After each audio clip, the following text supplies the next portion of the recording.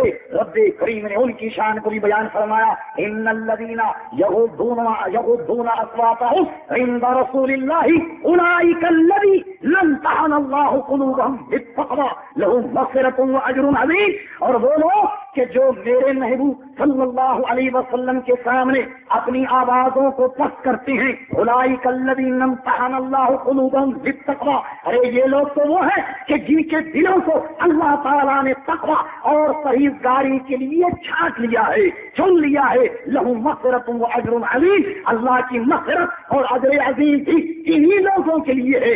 یہ ہے رسول اللہ صلی اللہ علیہ وسلم کے دربار کا ہے نا۔ اور اللہ تبارک و تعالیٰ نے کچھ لوگوں کو دیکھا کہ وہ اس کے محبوب کو حجرے کے باہر سے پکارتے ہیں، آواز دیتے ہیں۔ رب کریم نے دیکھا، ملاحظہ کیا کہ یہ طریقہ میرے محبوب کی شایان شان نہیں ہے، اس لیے رب کریم نے اپنے محبوب کے ملاقات کا طریقہ رکھا ہے۔ تو کیا طریقہ ہے؟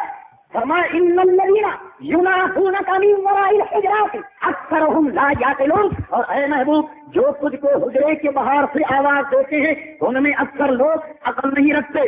محبوب جو تجھے حجرے کے باہر سے پکارے وہ لوگ عقل نہیں رکھتے۔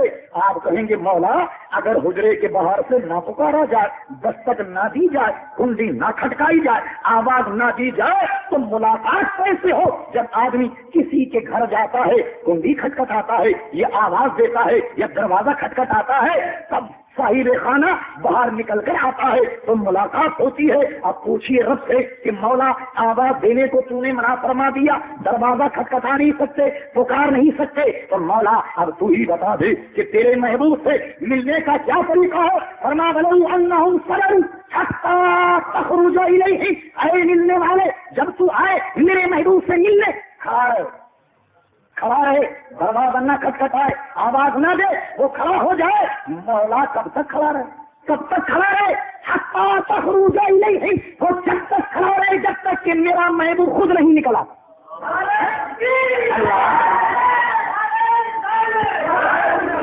آپ نے دیکھا ملنے والا آواز نہیں دے گا، ملنے والا پکارے گا نہیں، مولا کب تک کھڑا رہے؟ حتی تخرج الیہ، وہ جب تک کھڑا رہے جب تک کہ میرا محبوب اب خود اپنے حجرے سے باہر نہیں آتا۔ لکانا خیر لہ واللہ غفور رحیم، یہی اس کے حق میں بہتر ہے، اللہ تبارک و تعالیٰ غفور رحیم ہے۔ غور کیجیے آپ کہ وہ رب کریم جو اپنے محبوب صلی اللہ علیہ وسلم کا اتنا ادب بیان کرے، ملاقات کا طریقہ بیان کرے، بات کرنے کا ڈھنگ بیان کرے، اور جو لوگ بلند آواز سے بات کریں ان کو یہ کہے کہ تمہارے سارے اعمال اکارت چلے جائیں گے، پتہ یہ چلا کہ ہمارا مذہب، ہمارا دین ادب کا دین، ادب کا دین ہے، ادب کا مذہب ہے۔ لیکن اس کے برخلاف دوسروں کا مذہب، دوسرے کا دین، انشاءاللہ آپ آخری میں ملاحظہ فرمائیں گے کہ وہ کیسا ادب کا اور کیسا احترام کا دین ہے۔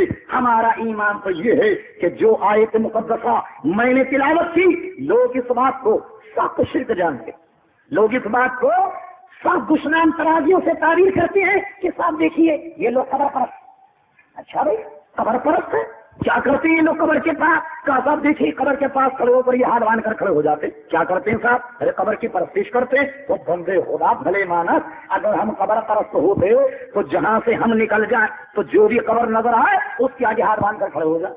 ایسا کیوں نہیں کرتے؟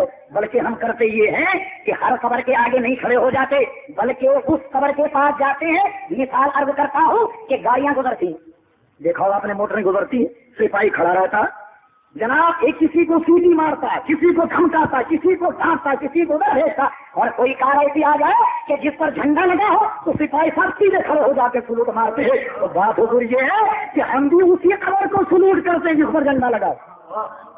ہر قبر کے آگے نہیں کھڑے ہو جاتے، ہر قبر کے آگے ہاتھ نہیں باندھتے۔ ارے قبر پرست تو وہ ہو کہ جو قبر کے پاس کھڑا ہو کر اور جناب بس کھڑا ہو جائے ہاتھ باندھ کر، چاہے کسی کی بھی وہ قبر ہو۔ بات اصل میں یہ ہے کہ شمع جب جلتی ہے، چراغ جب جلتا ہے تو آپ نے دیکھا ہوگا کہ دن میں کوئی پروانہ چراغ کے گرد نہیں گھومے گا۔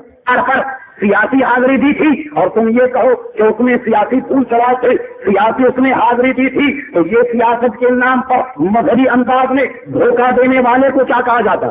تو میں تو کچھ نہیں کہہ رہا، تو دیکھ لو مذہبی انداز میں سناتے ہو، پتا چلا حضور نہ شرک کی تمہیں تمیز ہے نہ ایمان کا واسطہ ہے، تمہیں تو اصل میں چاہیے ووٹ، اور وہ تمہاری تقدیر میں ہے نہیں، وہ تمہاری تقدیر میں نہیں ہے، جسے ووٹ کہتے ہیں، جسے حاصل کرنے کے لیے یہ سارے کرتب دکھا رہے ہو۔ تجدید و احیاء دین میں دو گال کا مولوی مودودی کہتا ہے جس کو سیدھا پڑھا جائے تو بنتا ہے مودودی، الٹا پڑھا جائے تو بنتا یہ دو، وہ بنتا کہتا ہے جناب تجدید و احیاء دین میں کہ مسعود سالار کے مزار پر جانا، خواجہ اجمیری کے مزار پر جانا حاجتیں لے کر، یہ اتنا بڑا گناہ ہے کہ گویا زنا اور قتل کا گناہ اس سے کم ہے، زنا اور قتل کا گناہ اس سے کم تر ہے، یہ اتنا بڑا گناہ۔ حضور آپ کا لیڈر تو کہے کہ مزار پر جانا اتنا بڑا گناہ ہے، اور وہ پروفیشنل غفور صاحب پہنچ گئے جناب مزار کے اوپر، چادر بھی پھول کی چڑھائی اور مزار کا خلاف لے کر اس کی پگڑی بھی باندھی، نوائے وقت کا فوٹو ہمارے پاس موجود، دیکھا ہوگا آپ لوگوں نے کسی ہے؟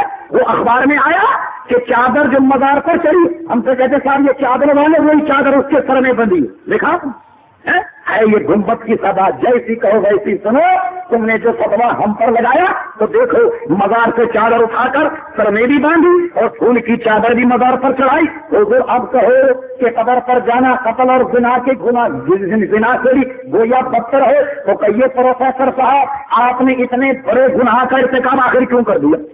دوسرے معلوم یہ ہوا کہ انہوں نے یہ دیکھا کہ پاکستان میں رہنے والے یہ سب کے سب سنی ہے، جب تک مزار پر چادر نہ چڑھائی جائے، جب تک کہ پھول کی چادر نہ چڑھائی جائے، جب تک حلوے نہ تقسیم کیے جائیں ووٹ نہیں مل سکتا، لہٰذا یہ آ رہے ہیں آپ کے انداز میں بقول مولانا روم کے کہ بٹیر بیچارہ ہوتا ہے، اور کسی گوشے جب بٹیر کی آواز آتی ہے وہ سمجھتا ہے کوئی بٹیر ہے، اور جب قریب جاتا ہے تو شکاری نے جیسی جال کھینچا، بعد میں پتا چلتا ہے کہ وہ بٹیر نہیں تھا بلکہ بٹیر باز ہیں، بٹیر بازوں سے ہوشیار ہے نا، یہ جب تک بٹیر کی بولی نہ بولے گا بٹیرا نہیں پھنسے گا، یہ سنی کی بولی بول رہا ہے، اس لیے کہ سنی ہٹ جائے کوئی تو یاد رہے اہل سنت جماعت ہوشیار، اپنی مذہب سے ہوشیار، اپنے دین سے ہوشیار، یہ جو آپ کو گندم نما جو فروش نظر آ رہے ہیں ان سے ذرا اپنے ایمان کو ہوشیار رہیے گا، یہ سب طرح طرح کی بولیاں بول رہے ہیں، اصل میں یہ سب کے سب شکاری،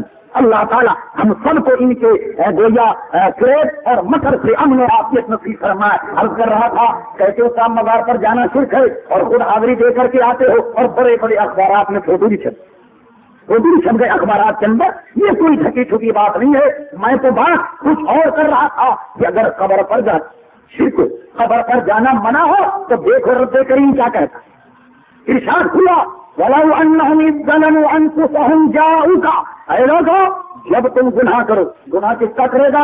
رب کا گناہ کرے، اللہ کا گناہ کیا، جاؤکا اے محبوب گناہ تو کیا ہے رب کا، مگر جب یہ آئیں تیرے دربار، جب یہ آئیں تیرے دربار میں، تیرے دربار میں آنے کے بعد کیا کریں؟ فاستغفر اللہ، اللہ سے مغفرت چاہے، لوجد اللہ توابا رحیما، کیا ان کی مغفرت ہو جائے گی؟ نہیں، واستغفر لهم الرسول، اے محبوب جب تو ان کے لیے دعائے مغفرت کرے گا تو تب ہوگا لوجد اللہ توابا رحیما، تب اللہ تعالیٰ ان کے گناہوں کو معاف کرے گا۔ لوگ کہتے نہیں صاحب بات اصل میں یہ ہے کہ یہ تو حضور کی زندگی تک محدود تھا، اب اس کا تھوڑی، یعنی اب آپ غور فرمائے کہ قرآن کی آیات جو ہیں اب وہ بھی زمانے تک محدود ہو گئی، خدا نہ خواستہ آج انہوں نے یہ کہا، کل کو کوئی یہ نہ کہے کہ صاحب اقیموا الصلاۃ، نماز پڑھو، یہ تو 1400 سالہ حکم تھا جو وہاں مدینے شریف کے لوگوں کو ہوا تھا، مکہ والوں کو ہوا تھا، کراچی والے اس کا مصداق نہیں ہوتے، کہیں آپ کہیں یا ایھا الذین آمنوا کتب علیکم الصیام کما کتب علی الذین من قبلکم لعلکم تتقون، ایمان والوں تم پر روزے فرض کر دیے گئے جیسا کہ تم سے پچھلوں پر فرض کیے گئے تھے، لعلکم تتقون تاکہ تم متقی اور پرہیزگار تھا، اس کی ضرورت اسی زمانے میں تھی، اب اس کی ضرورت نہیں ہے، تو پتا چلا کہ سارے فرائض کو لپیٹ کر رکھ دینا پڑے گا۔ لیکن ہاں میں دلیل شرح کرتا ہوں، سب سے پہلے تو قرآن مجید فرقان حمید کی آیت کا مفہوم دیکھیے کہ جو لوگ اپنی جانوں پر ظلم کریں، اور اے محبوب جب یہ تیرے دربار میں آئے وہ السائل فلا تنہر، یہاں گناہ گاروں سے کہا کہ محبوب کے دربار میں جاؤ، اور محبوب سے کہا اے محبوب میں گناہ گاروں کو تیرے پاس بھیج رہا ہوں، خبردار کسی منتا کو جھڑکنا نہیں، ہمیں رسول اللہ کے دربار میں بھیجا اور رسول اللہ سے کہا کہ کوئی منتا اگر آئے تو آپ اسے جھڑکے نہیں، اسے منع نہیں کریں، اس لیے کہ جو بھی منتا آیا وہ منع نہیں کرتے۔ اعلیٰ حضرت امام اہل سنت مجدد نیت اعلیٰ صاحب حجت القاہرہ مولد ملت طاہرہ مولانا شاہ احمد رضا خان فاضل بریلوی رحمۃ اللہ تعالی کہتے ہیں وہ کیا عزیز کرم ہے شہ بقا تیرا نہیں سنتا ہی نہیں مانگنے والا تیرا۔ کہتے ہیں کہ یا رسول اللہ آپ کی عطا تو ایسی کہ آدمی جب آپ کے دربار میں جائے اور جب وہ مانگے تو آپ کے دربار سے نہیں، یہ تو کوئی سنتا ہی نہیں، یعنی نہیں کا لفظ تو حضور صلی اللہ علیہ وسلم کی زبان پر نہیں، جو آئے گا اسے ملے گا۔ اور میں اپنے عقیدے کی بنیاد پر اگر چند باتیں عرض کروں، اگر کہ کچھ لوگ نہ مانے تو نہ مانے، جس کے سودا پسند آئے وہ لے، جس کی پسند میں نہیں آتا وہ بتاؤ، ہمیں کیا کرنا ہے؟ کسی پیر جماعت علی کا صاحب محدث علی پور رحمۃ اللہ تعالی انہوں نے اپنے واقعات میں لکھا، کہتے ہیں کہ فقیر ایک مرتبہ مدینے منورہ گیا، تمہیں ذرا غور، مدینے منورہ گیا، ایک شخص کو دیکھا کہ پھٹے پرانے کپڑے پہنا ہوا کھڑا رسول اللہ کے دربار میں کھڑا ہوا۔ میں گیا اور میں نے اس کا جب بوسیدہ حال دیکھا اسے اپنے ساتھ لے گیا، اور لے جانے کے بعد میں نے خود اور جہاں میرے اور احباب تھے انہوں نے اس کی کپڑوں سے اعانت کی، اسے کپڑے وغیرہ دے دیے۔ وہ کپڑے وغیرہ دینے کے بعد کپڑے پہن کر اور پھر اس کے بعد پیر صاحب نے دیکھا کہ وہ رسول اللہ کے دربار میں کھڑا ہوا۔ پیر صاحب نے پوچھا کہ کیا بات ہے؟ تو کہا حضور بات یہ ہے، آپ یقین کریں یا نہ کریں، میں رسول اللہ کے دربار میں یہ کہہ رہا تھا کہ یا رسول اللہ کپڑے پھٹ گئے، کوئی انتظام کر دیجیے۔ فوراً آپ نے مجھے پکڑا اور پکڑنے کے بعد مجھے کپڑے دیے، تو میں کپڑے پہن کر اس لیے حضور کے سامنے کھڑا ہوں کہ یا رسول اللہ کپڑے مل گئے، آپ دیکھ لیجیے، کپڑے مل گئے اور پہن لیجیے۔ اس کے بعد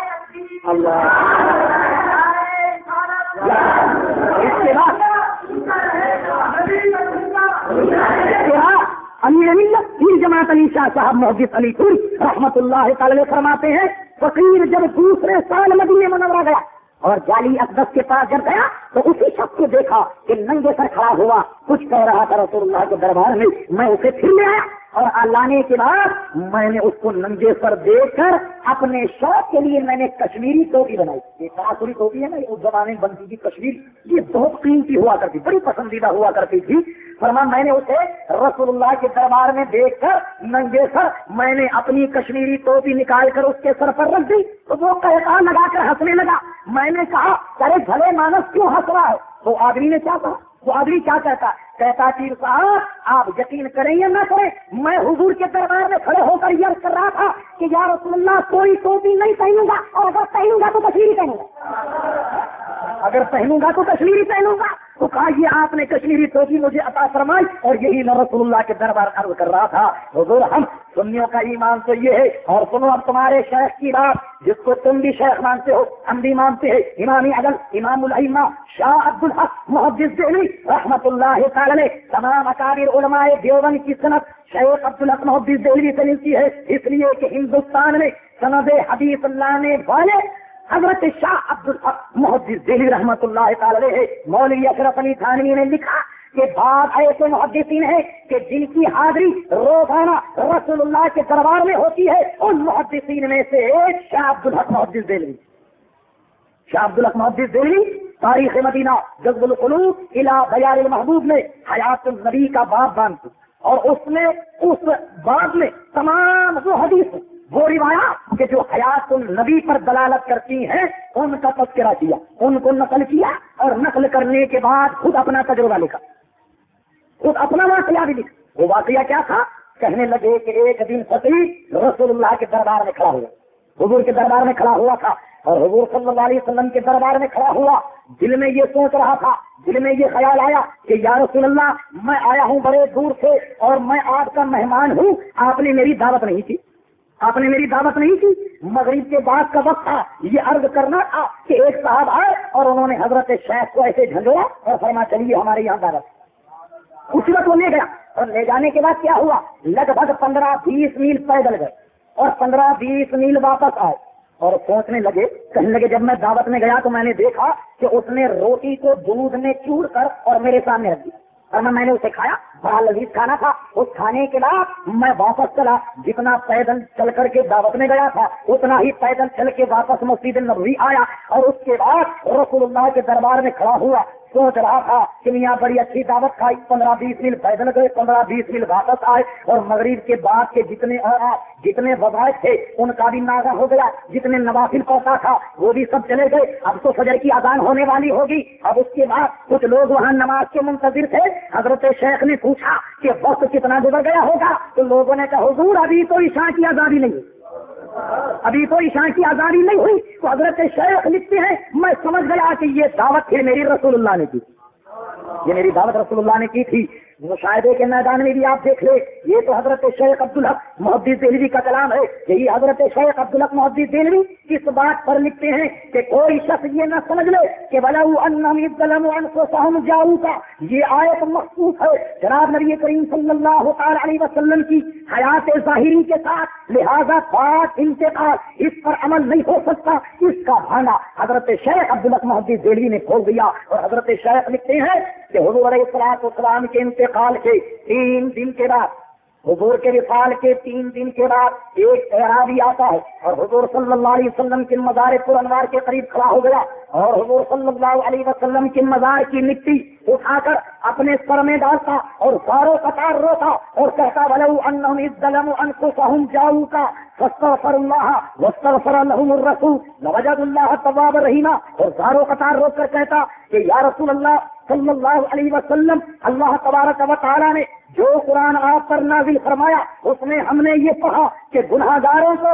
آپ کے دربار میں بھیجا گیا ہے، تو اے میرے آقا میں بہت سیاکار بکار ہوں اور اپنی مغفرت اپنی نجات کے لیے آپ کے دربار میں حاضر آ گیا ہوں، یا رسول اللہ کرم فرما دیجیے تاکہ میرا کام تمام ہو جائے۔ حضرت شیخ لکھتے ہیں اس حدیث کے راوی حضرت علی رضی اللہ عنہ ہے، فرماتے ہیں میں نے اپنے کانوں سے سنا کہ رسول اللہ کی قبر انور سے آواز آئی کہ جا تیری نجات ہو، جا تیری نجات ہو گئی۔ پتا چلا کہ یہ آج حضور کی زندگی تک مخصوص نہیں ہے۔ آج بھی اگر کوئی صحیح نیت سے حضور کے دربار میں جائے اور اللہ سے توبہ کرے، رسول اللہ بھی اس کے لیے توبہ کر لے، رسول اللہ بھی اس کی مغفرت کا سامان کر دے، لوجد اللہ تواب رحیما، اللہ تبارک و تعالیٰ اس کے تمام گناہوں کو معاف کر دے گا، اور وہ اللہ تبارک و تعالیٰ کو بڑا رحیم اور کریم پائے گا۔ پتا چلا کہ یہ آئے حضور علیہ السلام کی زندگی کے تک محدود نہیں ہے، بلکہ آج بھی اگر کوئی جائے تو رسول اللہ صلی اللہ تعالی علیہ وسلم کا دربار کھلا ہوا ہے۔ اور یہ میں نہیں کہہ رہا، یہ میں نہیں کہہ رہا ہوں، یہ ساروں نے کہا۔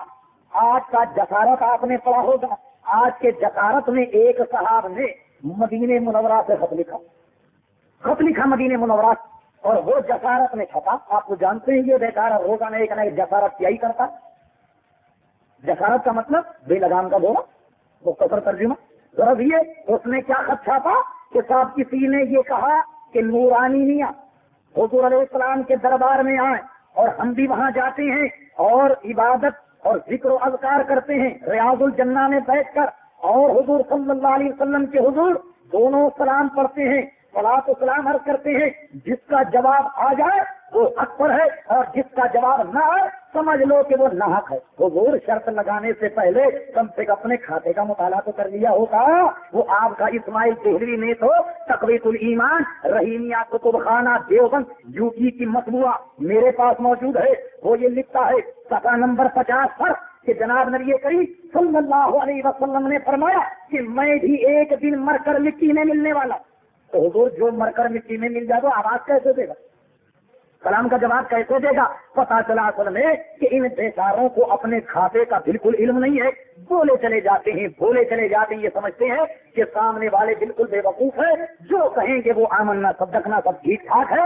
میں یقین سے کہتا ہوں کہ آپ ان کی کتب کا تقابلی مقابلہ اگر آپ کریں تو یہ کچھ کہتا ہے، وہ کچھ کہتا ہے، وہ کچھ کہتا ہے، یہ کچھ کہتا ہے۔ عجیب آپ کبڈی دیکھیں، ایک ہی سوالات دو مفتی کو بھیج دیں، وہ کچھ کہے گا، وہ کچھ کہے گا، تیسرا کچھ کہے گا، چوتھا کچھ کہے گا۔ آپ کے سامنے موجود ہے. آپ جس دن چاہے سارا ریکارڈ دیکھ سکتے ہیں, کوئی ڈھکی چھٹی بات نہیں ہے. لیکن الحمدللہ اہل سنت و جماعت اس کو یہ شرف حاصل ہے کہ جیسا ظاہر ہے ویسی باطن ہے, جیسے ہم اندر سے ہیں ویسے ہی باہر سے ہیں. اس لیے کہ ہمیں کسی اور بات پر فخر ہو یا نہ ہو, لیکن اس بات پر ضرور فخر ہے ہم رسول اللہ کے غلام ہیں, اور رسول اللہ صلی اللہ تعالی علیہ وسلم کی محبت ہمارے دلوں میں ہے. اور یہ محبت ایسی نہیں کہ چند سرخیوں کی تقریر ہمارے دل سے نکال دے, ہرگز نہیں. یہ محبت ایسی نہیں ہے. آپ نے دیکھا ہوگا کہ کوئی آدمی اگر شراب پی لے, اسے 2-4 نیمبو پلا دو تو اس کا نشہ حرن ہو جاتا ہے. لیکن عشق مصطفیٰ یہ ایسا نشہ ہے, نہ کھٹائی سے جاتا ہے, نہ تلوار سے جاتا ہے, نہ جان سے جاتا. یہ نشہ ایسا ہے کہ یہ اترا نہیں کرتا. میں نہیں کہہ رہا. حضرت صوبان رضی اللہ تعالیٰ عنہ دربار رسالت میں حاضر ہے, عرض کرتے ہیں یا رسول اللہ قیامت کب آئے گی, قیامت کب آئے گی؟ حضور صلی اللہ علیہ وسلم نے فرمایا کہ یہ تو بتا میرے صحابی کہ تو نے اس دن قیامت کے لیے تیاری کیا کی, کیا تیاری تو نے کی ہے قیامت کے لیے؟ تو صحابی رسول کیا کہتے ہیں کہ میں نے اتنی نمازیں پڑھی نہیں, روزے بہت رکھے ہیں نہیں. کہتے ہیں یا رسول اللہ نمازیں تو پلے نہیں, روزہ تو پلے نہیں ہے, عمل تو پلے نہیں ہے, لیکن ہاں ایک عمل ہے اور وہ یہ ہے کہ یا رسول اللہ آپ سے محبت رکھتا ہوں, سوائے آپ کی محبت کے کچھ بھی نہیں.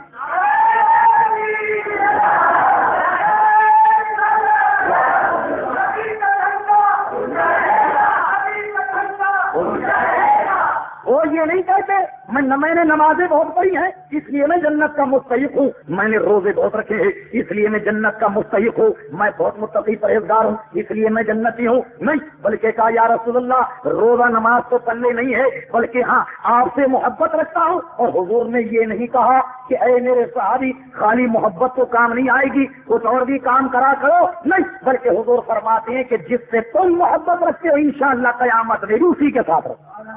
اور یہ میں نہیں کہہ رہا. دوسری بات, ایک صحابی رسول صلی اللہ علیہ وسلم گھر سے صرف اس ارادے سے چلے رسول اللہ کے دربار میں آئے تو زاروں قطار رو رہے ہیں. حضور نے پوچھا اے میرے صحابی کیوں رو رہے ہو؟ عرض کیا یا رسول اللہ جب گھر گیا تو دل میں خیال آ گیا. کیا خیال آ گیا؟ کیا خیال آیا؟ کہا خیال یہ آیا کہ میں نے گھر جا کر یہ سوچا کہ آپ تو اللہ کے نبی ہیں اور میں آپ کا غلام ہوں. کل قیامت کا میدان جب برپا ہوگا, آپ جب جنت میں جائیں گے تو آپ کسی آنا اور عرفہ جنت میں جائیں گے, میں غلام ہوں, میری جنت کوئی اور ہوگی. مجھے اس فکر نے رلا دیا کہ وہاں آپ سے ملاقات کیسے ہوگی. بتائیے دنیا کا معاملہ, بات ہو رہی ہے قیامت کی, بات ہو رہی ہے جنت کی, یہاں تک کہ اللہ تبارک و تعالیٰ نے باضابطہ ایک آیت نازل فرما کر ان کے دل کی تشفی کی ہے کہ وہ لوگ کہ جو رسول اللہ صلی اللہ تعالی علیہ وسلم کے مطیع اور فرما بردار ہیں وہ سب انہی لوگوں کے ساتھ ہوں گے کہ جن کے دو مطیع اور فرما بردار ہے. نبیوں میں, صدیق میں, شہید اور صالحین, ان کا حشر انہی کے ساتھ ہوگا. میں نہیں کہہ رہا, یہ رسول اللہ صلی اللہ تعالی علیہ وسلم کے اصحاب کا ایمان ہے.